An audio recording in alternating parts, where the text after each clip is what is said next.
சென்னை நீலாங்கரையிலிருந்து கிழக்கு கடற்கரை சாலையை நோக்கி போக முடியாத அளவுக்கு சாலை மறியல்கள்லாம் காலையிலே நடைபெற்றது. தமிழ்நாட்டுடைய பல பகுதிகளில் திமுக கொடிகளை ஏந்தி இந்த கைதுக்கு கண்டனம் தெரிவித்து திமுகவினர் நடத்திய பல்வேறு ஆர்ப்பாட்ட காட்சிகளை தொடர்ந்து பார்க்கலாம்.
திமுக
அழைத்து செல்லப்படுகிறார் எதிர்க்கட்சி தலைவர் உதயநிதி ஸ்டாலின்.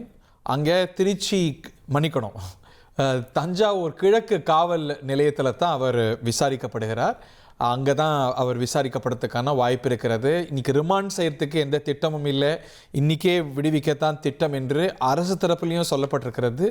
நீதிமன்றம் நீதிபதி இளந்தரையன் சென்னை உயர்நீதிமன்றத்தில் உத்தரவாகவும் கொடுத்துருக்கிறார். உதயநிதி ஸ்டாலின் விசாரணைக்கு ஒத்துழைக்கணும், அதே போல் அவர் இன்றைக்கே விடுவிக்கப்பட வேண்டும் என்று நீதிமன்றமும் உத்தரவிட்டிருக்கிறது. விக்கிரவாண்டியை தாண்டி திருச்சி நோக்கி தஞ்சாவூர் நோக்கி அவர் அழைத்து செல்லப்படுகிறார். திருச்சி வழியாக விசாரணைக்கு பின்பு இன்றே அவர் விடுவிக்கப்படுவார் என்று நீதிமன்றத்தில் அரசு தரப்பு உத்தரவும் போட்டிருக்கிறது. அவர் போகிற வழி எங்கேயும் அங்கங்கே திமுகவினர் அவருக்கு சாலிடாரிட்டி தெரிவிக்கும் வகையில் கூடுறதையும் நம்ம பார்க்கின்றோம். இன்றைக்கி காலை முதலேயே நிறைய இடங்களில் திமுகவினர் ஆர்ப்பாட்டம் செஞ்சாங்க. அது மட்டும் இல்லை, நேற்றுக்கே தாவேகாவும் ஆர்ப்பாட்டம் அறிவித்திருந்தது. இன்றைக்கி நிறைய இடங்களில் உதயநிதி பேச்சை கண்டித்து அவங்க ஆர்ப்பாட்டம் செஞ்சாங்க. ஒரு இடத்துல குறிப்பாக தஞ்சாவூரில் 2 தரப்புக்கும் இடையே மோதலே நடைபெற்றதை நம்ம பார்த்தோம். இன்றைக்கி ஒரு அசாதாரணமான சூழலில் ஒரு மிகுந்த பரபரப்போடு கலன்று கொண்டிருக்கிறது தமிழ்நாட்டு அரசியல். இதற்கு வெவ்வேறு வகையான எதிர்வினைகள் வருதை நம்ம பார்க்கின்றோம். பாரதிய ஜனதா கட்சி இந்த கைதை வரவேற்கிறது.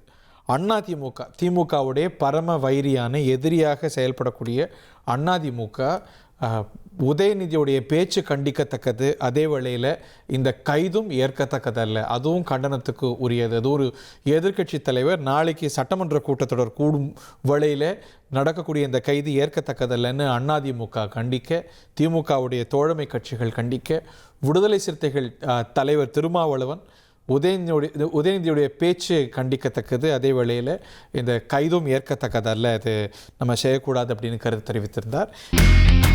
இனி செல்லும் இடமெல்லாம் செய்தி. தந்தி டிவியின் வாட்ஸ்அப் சேனலை ஃபாலோ பண்ணினா செல்ல இருக்கும் இடமெல்லாம் செய்தி. இதோ QR கோட், இப்பவே ஸ்கேன் பண்ணுங்க, ஃபாலோ பண்ணுங்க.